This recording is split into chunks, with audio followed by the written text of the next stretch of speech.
You gonna click it? I've already clicked it live. There you go.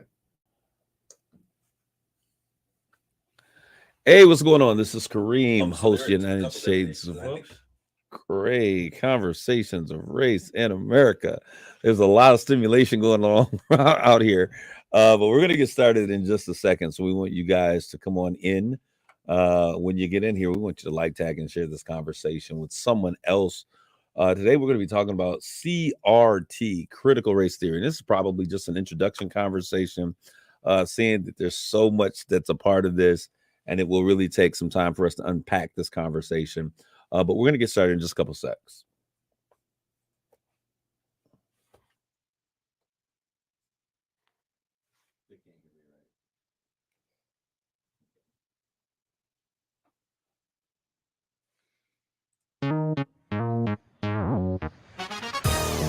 Welcome to United Shades of Gray, Conversations of Race in America on 100.5 and 790 News Radio WSGW and online at WSGW.com.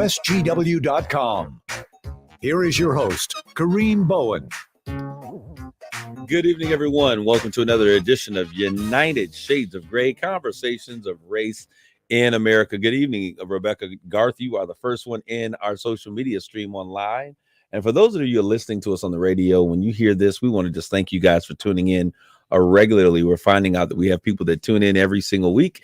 You may not jump in the social media stream, but we thank you for your listenership. And for those that are going to come into the live stream, we want you to share this conversation with someone else. We know that critical race theory is something that became the big buzz probably in 21. But it's something that's been around for about 40 years. But I'm in the studio here with my man Chandler P in the place to be. What's up, Chandler? Give a shout out to the people. Good evening, ladies and gentlemen.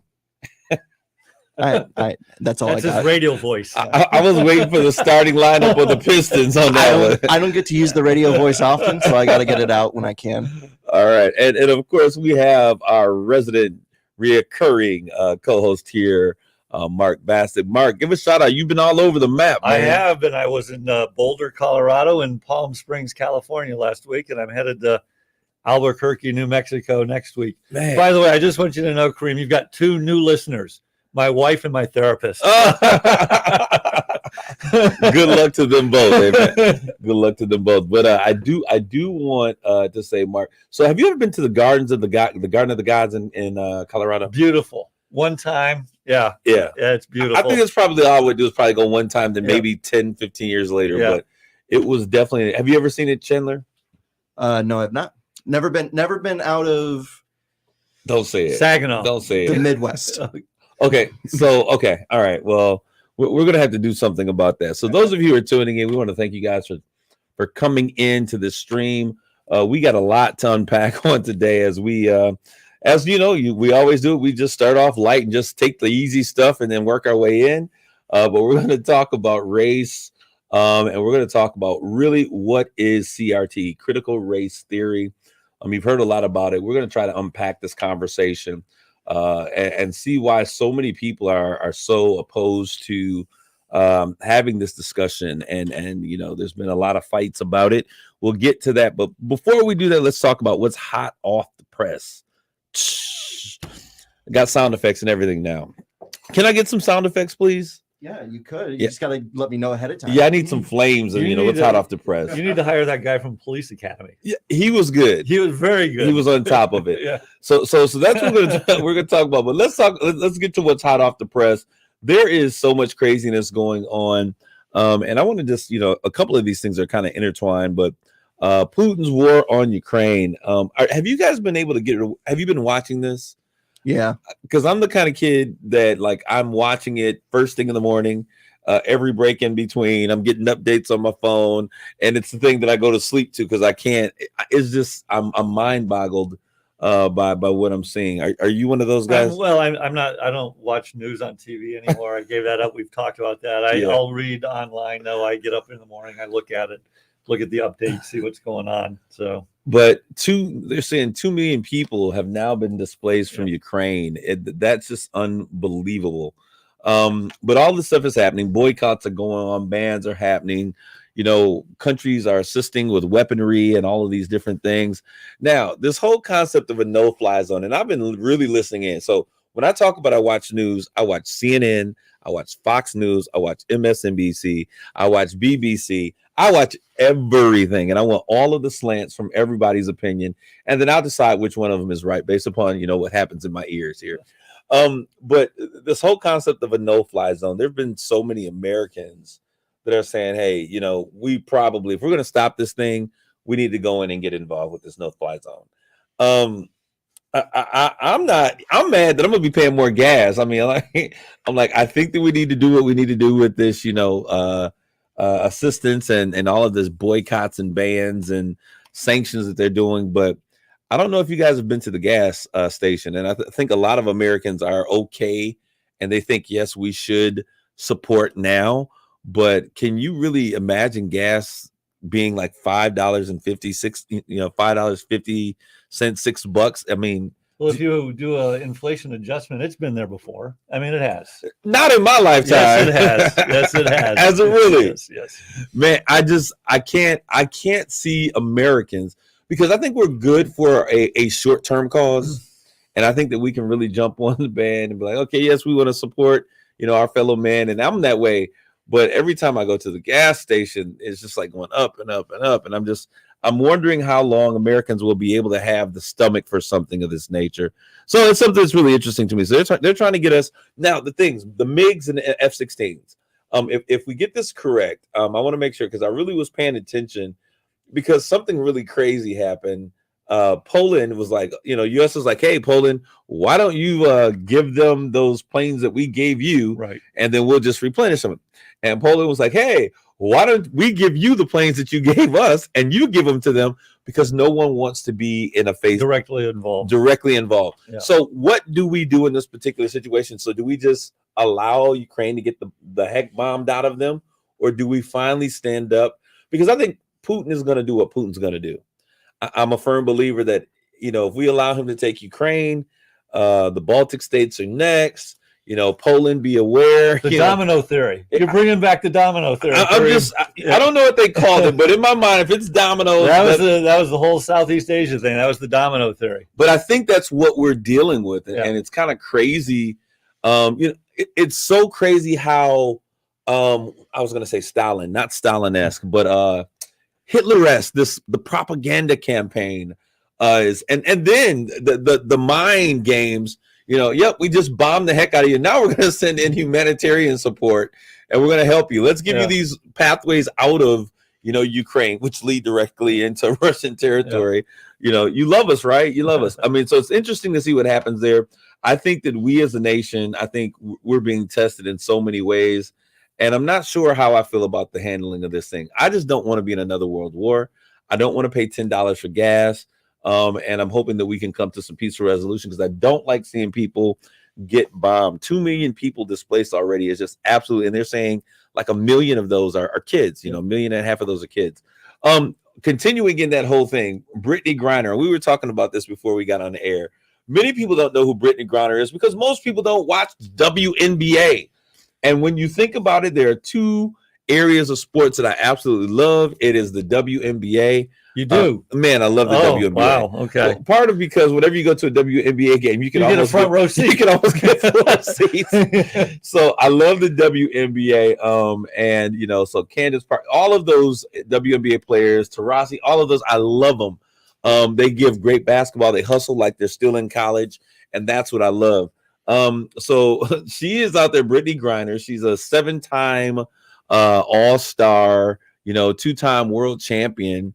She's being caught at the border coming through, and they say, hey, we find some cannabis vape pens, which I think, as you were saying, Mark, is the stupidest thing on the planet if that it happens to be true.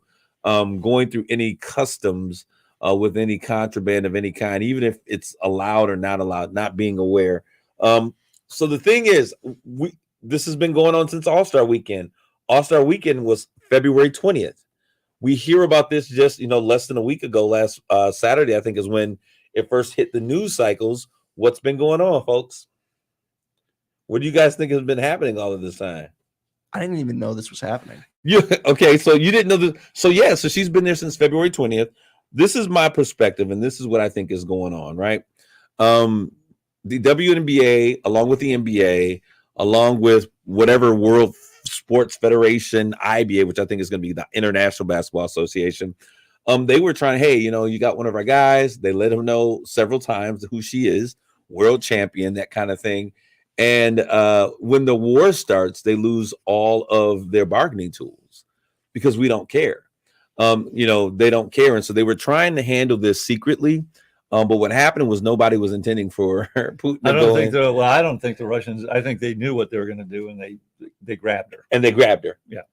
And I do think she probably most likely did have it. Oh, yeah. Come on now. And, anyway, that's a different story.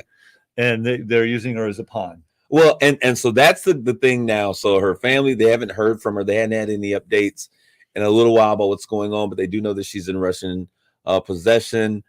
They brought her out, I think, to give some statement or just let people see her.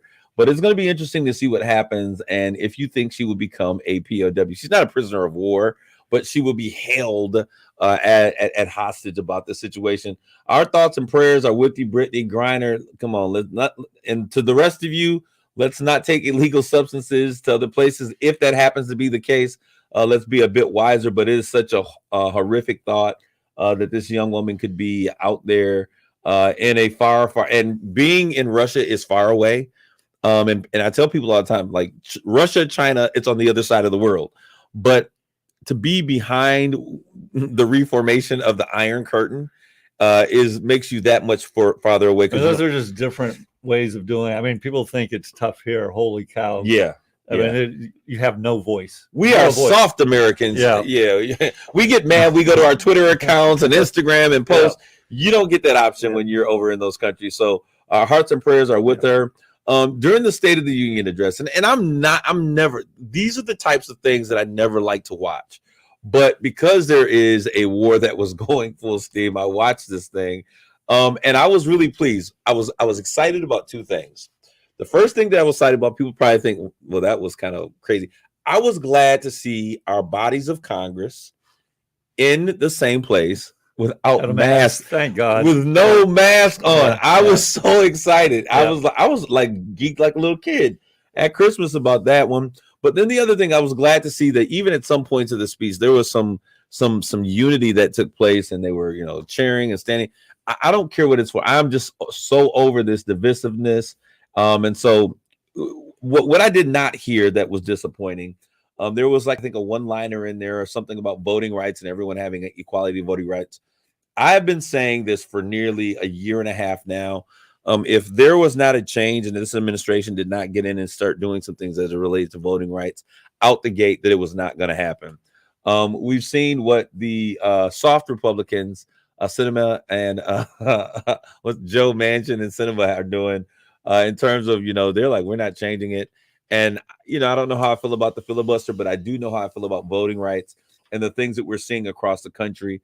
And so I'm concerned the Freedom to Vote Act, which basically takes us back before they gutted out the Civil Rights Act with the 2013 amendments, which basically restores the fact that any major changes that disenfranchise people have to go to the federal government for clearance. And so, but it's not being taken. The John Lewis Act would basically give some protections against some of this stupid little voter fraud ID stuff that's going on now.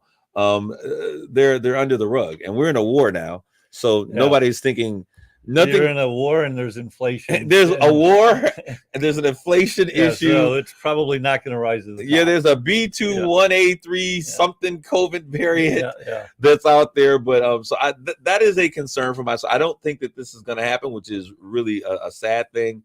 But I hope that we, are able to make some changes before that happens. Carrying on. All right. So 2 weeks ago, Mark, we were having a conversation and we went through that list of things, and we were having a conversation about how can we overcome racism, building bridges, tearing down walls. And I gave you guys some steps. I want to recap those really quickly. All right. And then I want to say I want to talk to you guys about the last point, which I thought was really exciting. A was to confront your own sins, racism, your personal biases. B was to expand your knowledge of history. And C was expand your knowledge of contextual history, which is important. D, listen and learn. People of different ethnicities have different things. Let's listen to people, right? E, resist the urge to dismiss racial reconciliation as a political issue. Let's talk about that. F was resist the urge to also dismiss systemic problems in favor of poor choices. Well, it's not the system. They made a bad decision. And that happens quite a bit. And the last one, G, join or start a conversation about racial reconciliation. And we've talked about it.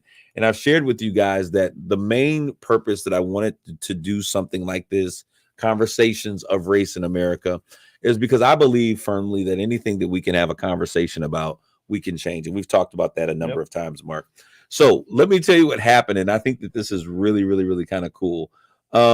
You know, sometimes we're sitting here and we're living life in a bubble, you know, doing a show on Sunday evening on social media that airs, on Wednesday evening that airs on Sunday evening. You just kind of wonder, like, does this conversation get lost in the sauce? But there was a lady, I got a call in between last week's show and this week's show, a lady by the name of Wnba. Carol, if you're out there, you my lady, what's going on? God bless you and keep you.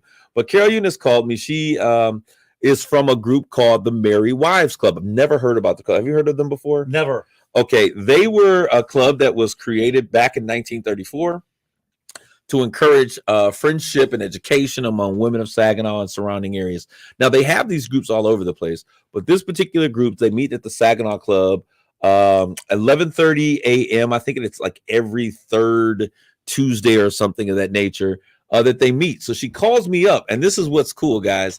She calls me up and says, I have been trying to get a hold of you everywhere. And she starts telling me, yeah, so my daughter works at the hospital and she looked you up. And I thought to myself, like, you in my personal records? Like, what's going on?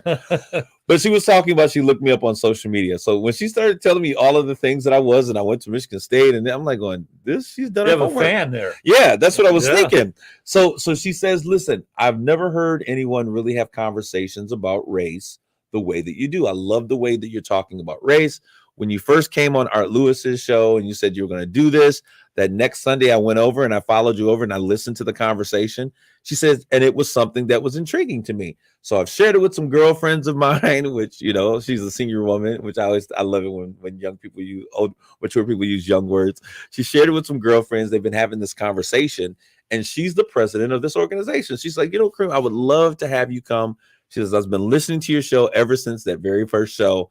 She gave examples and topics of things that we've talked about on here. And I was like, this is pretty cool. Yeah. She says, so I listen, you know, every other Sunday. If I get busy, I may go back and listen to some of them. But I would love for you to come and to speak to our group, you know, of women, because all of them are mature, older women. And they do things in the community and they, you know, help make things happen. She goes, and I would really like you to talk about that group that you're working with out at Dow. And I would love for you to talk about, you know, critical race theory. And I was sitting there like, are you what? You know, I'm like, okay, we're gonna have this conversation. She goes, and she thinks it would be really cool. So we're gonna do this. April 17th, I'm gonna attend the Merry Wives Club, their monthly meeting, and we're gonna have that conversation and then do a Q&A. I think that's really kind of cool. Yeah, it will be.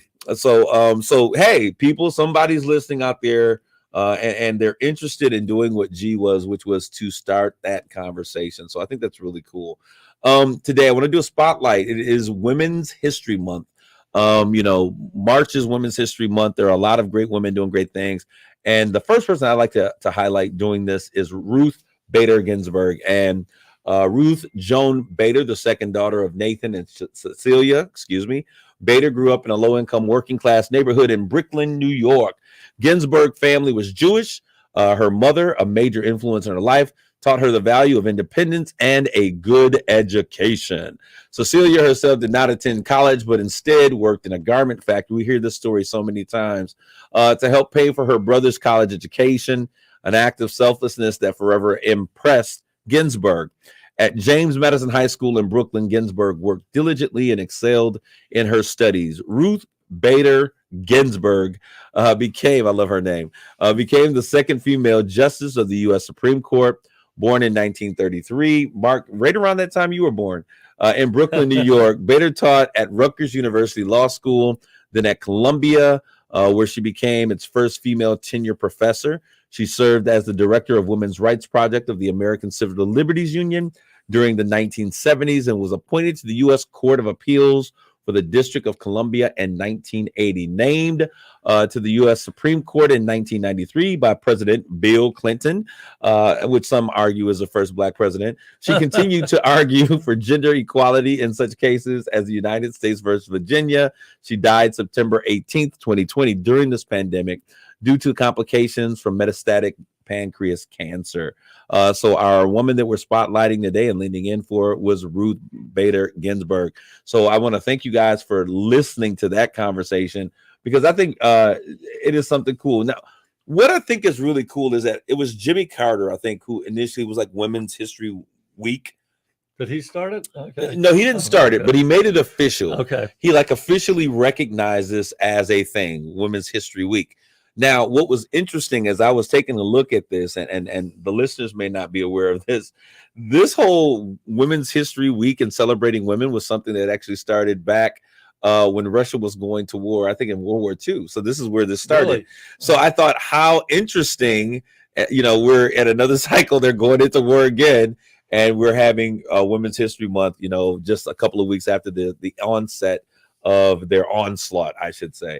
So it was pretty interesting. And so I just thought it was something that you guys should share. So we'll continue to celebrate women and their mighty roles that they play in so many areas of life. So today we're talking about critical race theory. Before we get going, is there anything that you guys want to say? Mark is like, listen, we needed to have like a 6-month head start on this one. Yeah, when I got this at 3, and I was like, I had to Google exactly what is the theory, because I didn't know it. I haven't been following this issue at all. But that's a good thing though, Mark, because I think that so many people are talking about this. I did a show with what was his name? The Phoenix is Rising, Sirius Satellite, Joe Madison. Thank you. I knew we were getting to it. So Joe Madison, thank you so much, Chandler. You're very helpful with making sure I got that information out correctly. I did a show with Joe Madison, and Joe Madison is he's a civil rights activist, and he has a radio show. He discusses issues in urban America, and he got it. He was like, "You don't know what you're talking about," and he was kind of like my angry uncle. And I just sat there and just listened. But he was talking about how most people really don't understand what critical race theory is, and so what we're hating is really not the essence of what it is really about. And so I want to kind of start today by kind of walking through this conversation and really starting to get into. So the fact that you didn't know, most people don't know. And to be honest, I thought I knew. And like Crazy Joe told me, he says, hey, you got to go back and study a little bit more. So I, took out the books. I went to the originators of this thought, found out that this was something that took place actually 40 years ago when the concept came up, and just begin to educate myself through that process. And so we're going to help educate you in this process. We probably won't get this all done in a session. So if we have to follow up with some of these pieces, I think that it's worth doing. So what is critical race theory? Let's say, what is it? It is a way of understanding how American racism has shaped public policy. And if I were to give it in a nutshell, I think that would be the best way to give it. It was not intended to be a divisive discourse that pits people of color against white people. Many conservatives vehemently oppose it. We've seen these things happening all over the place. The topic was exploded into the public arena in this past spring, really, actually last spring, especially in the K through 12. What's going to happen? What are we teaching our kids in school? Numerous legislatures are debating bills seeking to ban its use in classrooms.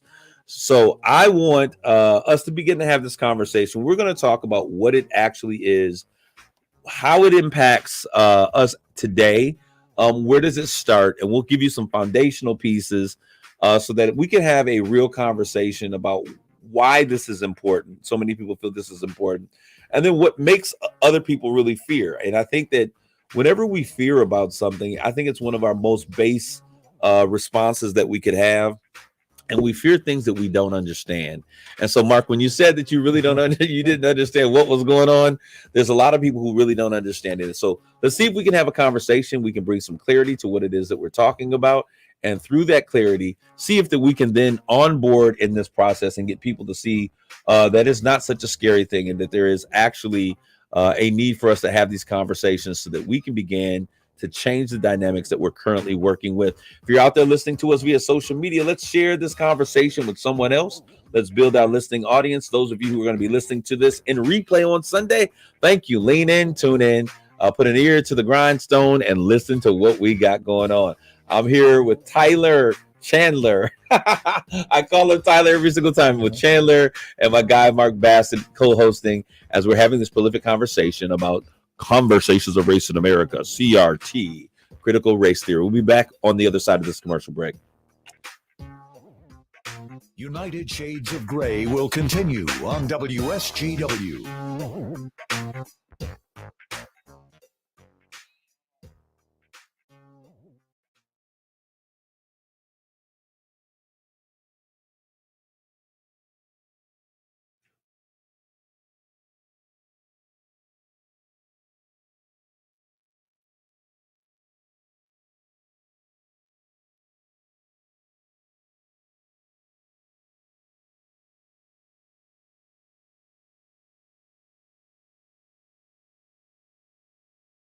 All right, we will return to the recording in just a minute. Kareem, would you like to say anything to the viewing audience? Hey, we're going to get in here. We're going to have a real conversation. I believe in having honest conversations.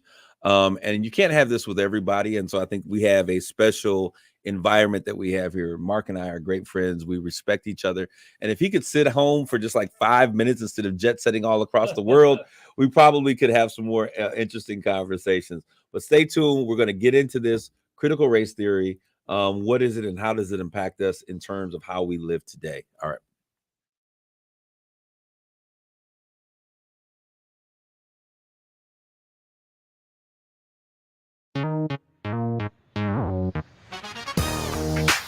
You're listening to United Shades of Gray on WSGW. Hey, this is Kareem, and we're back from our commercial break. This is United Shades of Gray, Conversations of Race in America. Today, we are talking about critical race theory. Yep, that's what we're doing. We're starting off in the shallow waters, right? No, just jump right in and let's get going. So we were talking about this before the break, and we were sharing, that this is not to be something it was not meant to be something that was divisive, not something that meant to tear people apart. But I'll give you a little bit more background information on this, and then we will begin our conversation. So the events of the last decade have increased public awareness about things like housing segregation and the impacts of the impact of the criminal justice policies of the 1980s, and particularly the criminal justice, the crime bill of 1984, which was funny, by Joe Biden, which turned out to be a bill of mass incarceration for folks of color, and the legacy of enslavement of Black Americans. But there is less consensus on what the government's role should be in righting these past wrongs. Should the government intervene, or should we just say, hey, we're all even now, let's continue to move forward? When you add children and schooling into the mix of this debate, it becomes extremely volatile. So in 2021, we saw Virginia Governor Glenn Youngkin actually win his gubernatorial bout on the premises that, hey, I pledge to ban critical race theory. Your kids will never hear this in school. We also have Florida Governor Ron DeSantis, who was just yelling at some kids about not wearing masks, which was kind of a whole nother story. But he gets the clown crown, I guess, for this week. He pushed a law into legislation banning the teaching of CRT, critical race theory, in schools. So far, there are 9 states in 2021: Idaho, Oklahoma, Tennessee, Texas, Iowa, New Hampshire, Arizona, and South Carolina and North Dakota passed regulations to prevent CRT. It has become our nation's new boogeyman for people unwilling to acknowledge the country's racist history and how it impacts the present. So I want to say this, and then we're going to get into some conversation. CRT is an academic concept that, I said occurred more than 40 years ago. And the core idea of it is that race is a social construct. This is what you were talking about, like, Mark, you're like, this is some heavy stuff. This is really, where the smart people get into a room and they start talking. Yes. And so when you started, I've actually pulled up a couple of definitions that are very similar. Okay. And you talk about why is it divisive? Do Yeah. you mind if I read? Yeah, no, go ahead. I would love to hear those things. And I Googled it because and Google is really the worst place to find information. But go ahead. Well, the fundamental question is there's an original theory and it's an original intent, Absolutely. and that can evolve and morph into many different things Based all upon of the which- day, the time, and what's going and on. who is doing it and how they want to. Absolutely. And so I don't believe it's probably one specific thing, but and so Wikipedia, an outstanding source of accurate information. But if you're a normal person, you go on, you do it. Here's what it says. And that's what people are doing. Though. Right. This is where the Scholars of CRT say that race is not biologically grounded and natural. Rather, it is socially constructed category used to oppress and exploit people of color, and that racism is not an aberration, but a normalized feature of American society. According to CRT, negative stereotypes assigned to members of minority groups benefit whites and increase racial oppression. So if that's not divisive, I'm not sure what is. So yeah, when I get into these academic, I'm like, I'm not even sure what was just said. I'm trying to figure it all out.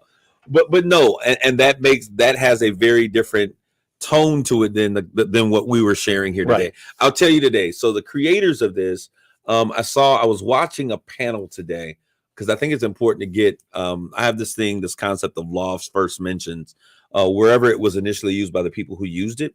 You got to go back to this place to find out its initial intent. And so I was sitting there and I began Kimberly Crenshaw, who was a professor. I think was it Berkeley? But she taught at a couple different places, Harvard, then she went over to Berkeley and she was teaching. Derek Bell and Richard Delgado. These were the original individuals who were teaching and going through this creative process back in the 1980s.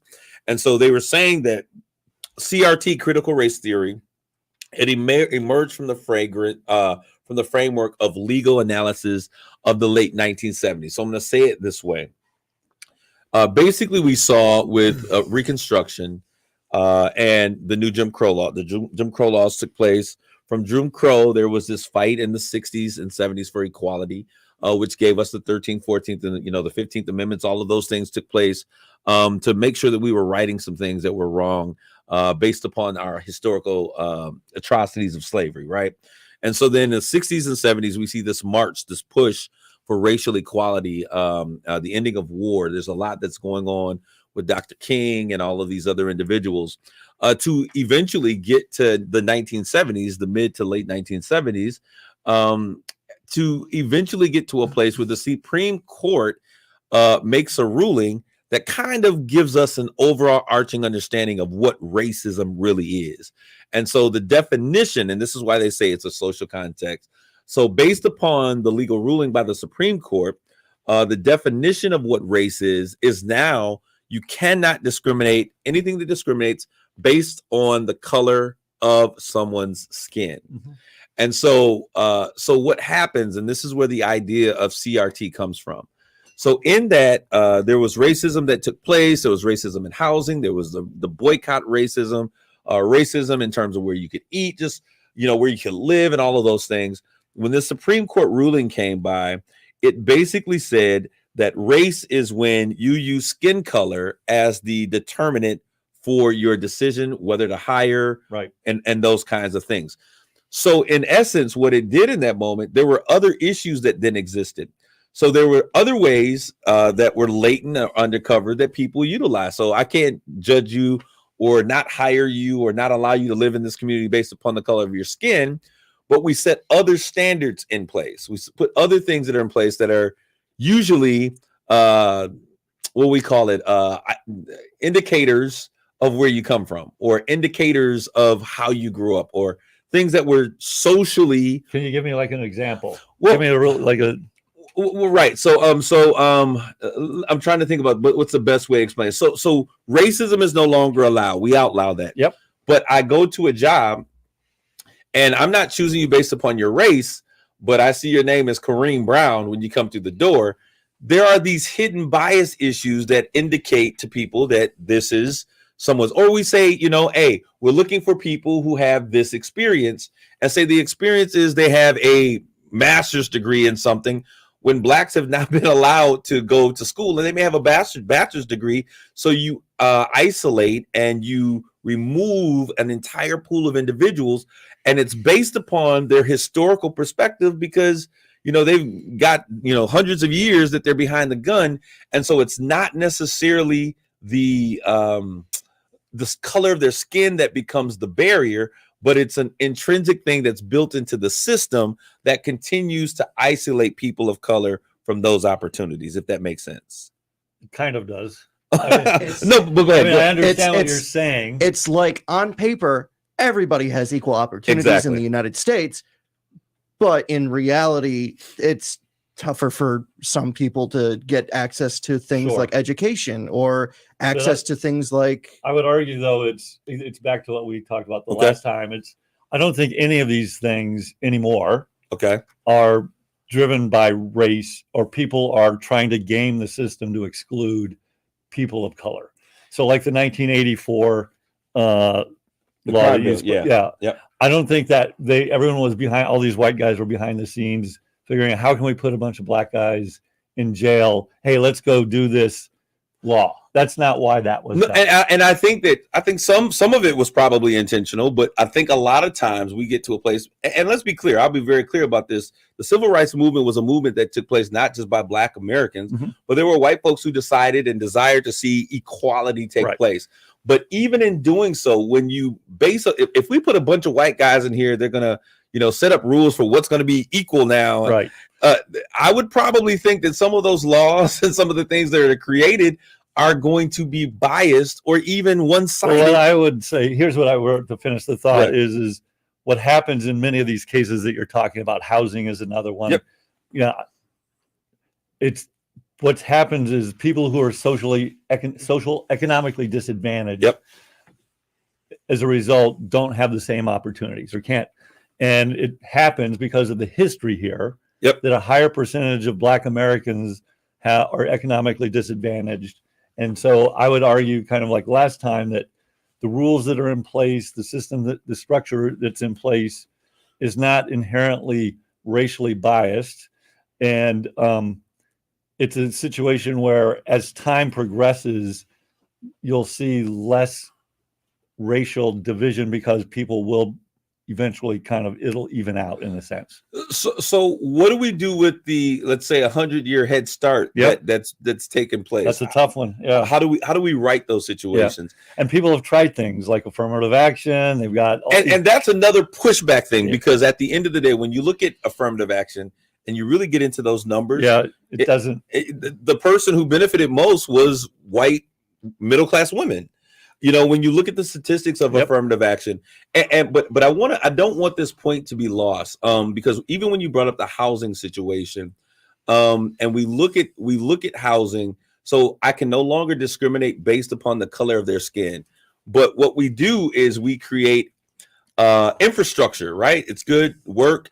And if you go to look at most communities where they are predominantly Black or the predominantly Hispanic, you find things like 675 going straight through the middle of a community.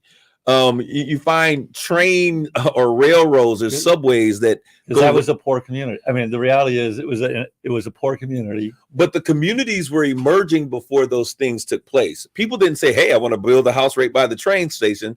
No, those things come in, and it is a way, and it has been a mechanism, and whether it was unintentional or intentional, it's been a mechanism, because in America we tie our wealth, our homes, to our wealth.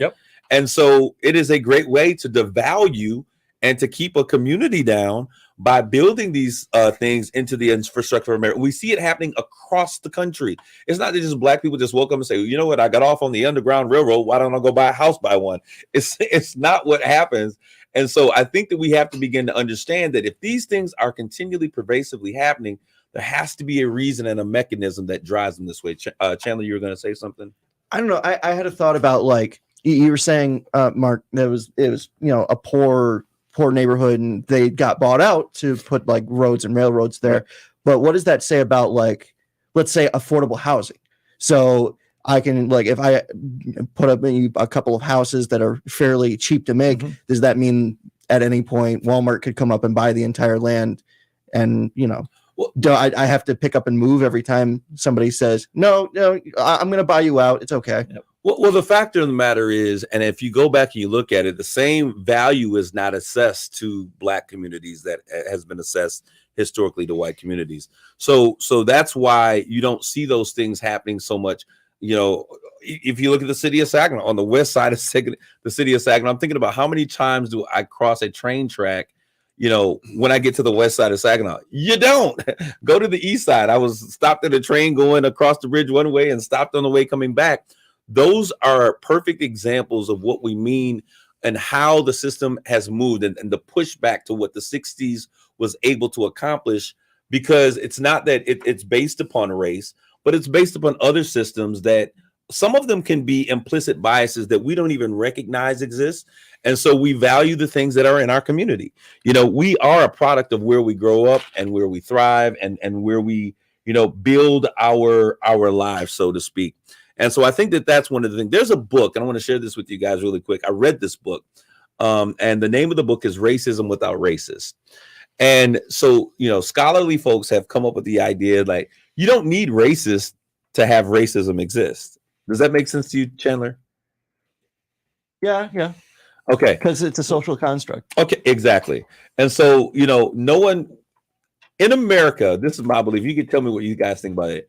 I believe that in America, more people hate to be called or have the race card thrown at them than to really examine practices that may actually be racist. So I hate the idea of being called racist. I don't want to be called racist, but I don't mind for certain practices that may enable racism to occur to exist. What are your thoughts about that statement? Well, I would agree. No one wants to be labeled a racist, especially a white person. We were talking about that when we were having this show, right? Yeah, because as we've talked about it, there's a lot of downside from me on the show, because it would be very easy to someone to go, okay, he's disagreeing with everything, or right, and okay, so. But I think that's the wonder of it, though, Mark. Yeah. We're not going to see eye to eye all the time. Yeah. But what was the question again? I'm getting old. Is it possible? Yeah. I mean, like they're like these two guys that chased down the kid and killed him. Ahmaud Arbery. Yeah, that's just pure racism. I think there's, again, what we've talked about, unconscious biases. And so you do things inadvertently. You're a good person, but I think, as we've talked about, I think everybody, irrespective of race, sex, sexual orientation, has their unconscious biases or biases. Absolutely. And you can do things or say things that you never intend to be that, but you, in effect, you kind of are. So my question, and I don't think people consciously like do it. Like, I'm going to do this because I don't like gay, I don't think. I think that happens all the time. I don't think that's common. I think that's the exception, not the rule. What do you think, Chandler? I think that's actually quite common. From a certain percentage of the population. That they don't think about it. I find that very weird, because very weird. Go ahead. Because like I come from like a film theater background, and acting is a thing where at some point, especially as a white guy, you might end up playing a racist person just for the point of a story. And like, I've tried to put myself in that mindset, because I don't know how it happened, but I don't feel like I grew up with a lot of, granted, still got biases. Everybody does, but I don't have those particular biases. And I've tried to put myself in that mindset of like, all right, you look at person A and you have biases, and then you look at person B and you have biases. And then, they're completely different based on color of the skin, places they come from. And it's exhausting to think about. I think my personal theory is that like a lot of people who are openly racist, or they have a lot of biases that they bring out a lot of the time, I think they're just exhausted and angry because they're so exhausted because they have to think about that all the time. You have to actively think about it. From my experience, there's no way you can't just have it happen in a day-to-day life. Okay, but one of the things that I would like us to take a look at, and this kind of the concept of America being colorblind. We had all of these atrocities, and I have to bring into the fact of the matter, when we talk about that there's no systemic or institutionalized, whichever word floats your boat or doesn't, racism in America, we have to look, when was the Constitution written? 1776, right? 1776. Yeah, I kind of knew, but I was just like, so it's 1776. But when we look at this, amendments to the Constitution represent as we have been fighting to become this more perfect union, we recognize that these are some issues that exist. So we created the 13th, the 14th, and the 15th Amendment, which deal with everything from ending slavery to the right to vote for men, slave men, and this idea of them being able to become now, because they're no longer, 3/5 human, they can now become, part citizens of this country. And while we're at it, why don't we bring the natives in here too, since we, took their land and did Took the women gonna... longer though. What's that? Took the women longer. Yeah, it took them a little bit longer, which they should be up and having a rising right there.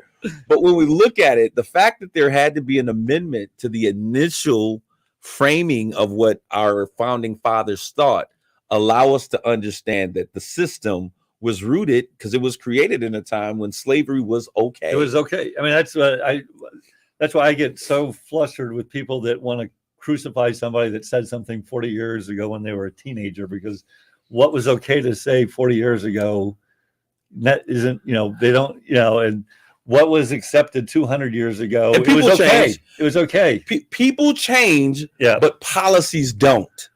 And that becomes until you be, and that's the thing. We've had and I would agree with you, Mark. I think we've had a very stark a movement from where we were in 1776 and 1964 in terms of how we see things. And like you gave the example, I think everyone could look at Ahmaud Arbery, and because we could see it and we could see what happened with George Floyd and be upset and be angry about it, because these are outlandish examples of what racism is. I think it becomes more difficult when we begin to look at those nuanced things, when we begin to look at things now, because what does the government, the laws of the land is the thing that governs everything that we have. And so they recognize, because this was created in a time when racism was okay and unequal treatment was okay, we've got to create some amendments. And so what I'm saying is those amendments were a fight that the 60s were having to propel things forward. And then we got to this idea where the government now says that racism is when we judge anything that you do to judge people by the color of their skin. Now it does not take into account the systems and the structures and the behavioral issues, because people can change, but until you change policy, the policy lives on and it's interpreted in very different ways. So now we can't judge by skin color, but I can still say if your name is Irene, I think that you're most likely a woman. I can still say if your name is Kareem, Jamal, or Kareem. I had to do that with that. I was like, wow, my last name is real. My first name is Kareem. They're either going to think that I am, from the Middle East, or that I, or I'm a black man, right? Because Lou Alcindor, aka Kareem Abdul-Jabbar. So I asked him for an interview one time, or an autograph, when it was Lou Alcindor. He wouldn't give it to me. Why not? He just said, I don't do that. He was a Buck at the time. That tells you how long ago that was. The Milwaukee Buck. Will Chamberlain, though, gave me his autograph. Well, Will Chamberlain was giving everybody autographs. Yeah, exactly. He's got about 10,000 women he gave autographs. More than that. Yeah. So when we look at that, I think, and this is going to be a great, I think, segue to continue this conversation, and it'll give us time to really dig in. Yep. And I'll bring in some more clear examples of what I'm talking about, so that when we're talking, we're not, in left field. But Kareem Abdul-Jabbar, met him. You completely took me off. He's my namesake, right? So I'm geeked. I meet him at the Charles Wright Museum in Detroit for African American history. And there's this event. I spend like $250 to get a ticket to go to this event. And guys like sweeping the rafters, right? And I'm like, how you doing, Mr. Jabbar? Mr. Jabbar, I just want to take can I get your autograph? Like, I'm your namesake. Yeah. Like, you ain't my kid. And he like gives me this thing, and he's like, yeah, go ahead, take a picture. And I'm like trying to move, take a picture. Picture comes out blurry, but it is what it is. So I feel some kind of way. But back to the story. I just had to get it out. It was fighting to get out, guys. I'm sorry, okay? But back to this idea. I think that we have to begin, because I think many people want to say that we now in America at a place where everybody's equal. And I think that is the misunderstanding, or should I say the fallacy, that because we've stopped judging by the color of skin, that these policies and that these biases that have existed for so long are no longer in play. And I think my fundamental question in my mind is the policy in and of itself biased, or is it, is it something else? And I don't know that I've seen a policy that in and of itself is biased because it's not explicitly stated. And so this is where I always come back to, it's an economic thing. I think your question about, look, and we're turning out now. Go ahead. I think the fundamental question I'm really interested in is like, without a doubt, Black Americans have been disadvantaged. How do we close that gap faster than we're closing it? That's to me the fundamental question. And you've said to me a million times, Mark, and I agree with you. And we're going to get to that conversation. Yep. What have you said over and over again is the biggest issue that we think we need to deal with in terms of this conversation of race? Well, I think we just need to get people together and understand each other's perspective and give people an equal opportunity to grow and develop and have opportunities. Mark said something that I've never heard a white guy say before in the way that he said it. And he's like, you're throwing me on the spot here. But you said to me that the biggest issue that you would like to see conquered is the wealth gap. Yes. And that is the biggest issue facing Black America today. I happen to agree. Mark, I thank you guys. This is a great teaser for the conversations that are coming up. For those of you who are listening on social media, come on, like, tag, and share this conversation. I want to thank you guys for tuning in. And for those of you who are going to be with us on Sunday, listen intently. Write down some questions. Next week, give us a call in the studio, and we'll bring you into the conversation as well, because we want to continually have these conversations of race in America, because we believe that whatever we can talk about, we can change. So thank you guys for tuning in today. Tyler Chandler. That's your new name. Tyler Chandler. Thank you. TCP. You've been amazing on today. There you go. Tyler Chandler. Thank you guys all. God bless you all. Grace and peace.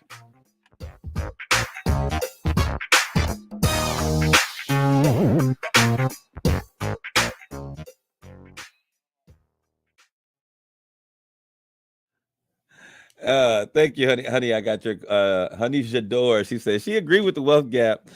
Yeah, Frank is out there. He's like cracking up laughing because I cannot get Tyler Chandler's name.